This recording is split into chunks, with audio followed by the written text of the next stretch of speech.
کیا کہ اس قافلے کے اندر عورتیں ناچ گانا شراب اور ہر ٹھہرنے والے مقام پہ کھانے کے وقت ایک سردار کی طرف سے ایک اونٹ ذبح کیے جانے کا پروگرام بنایا اور یہ چلے گئے یہاں سے جہاں بھی یہ ٹھہرتے ایک اونٹ کاٹا جاتا ذبح کیا جاتا اور پورے قافلے کو کھلایا جاتا۔ ادھر نبی کریم صلی اللہ علیہ وسلم کو علم ہوا کہ ہم تو صرف ایک قافلے کو روکنے کی خاطر اس کا محاصرہ کرنے کی خاطر نکلے تھے لیکن یہاں تو ایک عالمی جنگ برپا کر دی گئی۔ یہ عالمی جنگ تھی اس دور کے حساب سے، بالکل اس زمانے کے حساب سے ایک بڑی جنگ تھی۔ تو نبی کریم صلی اللہ علیہ وسلم نے اپنے صحابہ کو بٹھایا اور مشاورت شروع کی۔ حضور نے فرمایا کہ ہمارا خیال، ہمارا مقصد مدینہ کی ریاست سے باہر نکلنے کا صرف اور صرف ایک قافلے کو روکنا تھا،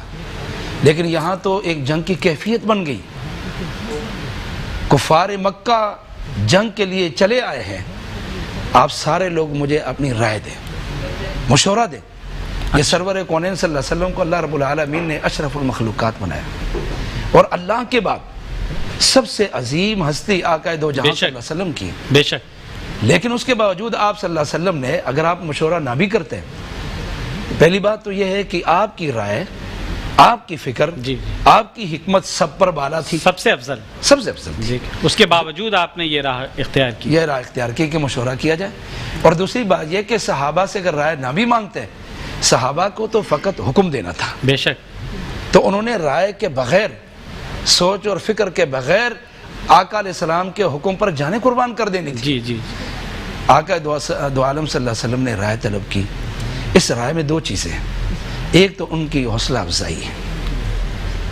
سبحان اللہ، دو جہاں کے آقا ہو کر ہم سے رائے، ہم سے مشورہ، یہ ایک پیار محبت کی ایک عظیم علامت تھی کہ اگر کوئی شخص کہیں کا بڑا ہو اور وہ اپنے محتاط لوگوں سے مشورہ کر لیتا ہے، ان کی خوشی دوبارہ ہو جاتی ہے، سبحان اللہ، ان کی ہمتیں بڑھ جاتی ہیں۔ یعنی اپنے اصحاب کو وہ اہمیت دی، انہوں نے اہمیت دی، تو ان سے مشورہ کیا، تو ہر ایک نے اپنی اپنی رائے دی۔ لیکن نبی کریم صلی اللہ علیہ وسلم نے دیکھا کہ انصار کے لوگ کچھ خاموش سے ہیں، تو حضرت سعد سمیت دیگر انصار کے لوگ کھڑے ہوئے اور کھڑے ہو کر کہا کہ اے آقا دو جہاں صلی اللہ علیہ وسلم، ہم آپ کو موسیٰ علیہ السلام کی قوم کی طرح فَاذْهَبَا فَإِنَّ هَؤُلَاءِ قَاتِلَا کہہ کر کہ یہ نہیں کہیں گے کہ جب موسیٰ علیہ السلام نے اپنی قوم سے کہا کہ آؤ جہاد کے لیے، تو انہوں نے کہا کہ نہیں،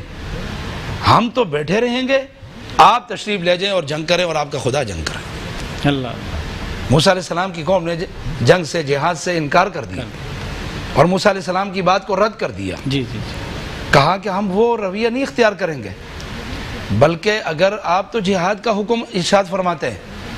آپ نے تو جنگ کی بات ارشاد فرمائی ہے، اگر آپ حکم دیں تو سمندروں میں چھلانگ لگا دیں گے۔ سبحان اللہ، یہ محبت کا ایک عظیم سلسلہ تھا، یہ عشق رسول کی سرمستیاں تھیں۔ میں دوسرا سوال اسی میں ایڈ کر دیتا ہوں کہ غزوہ بدر میں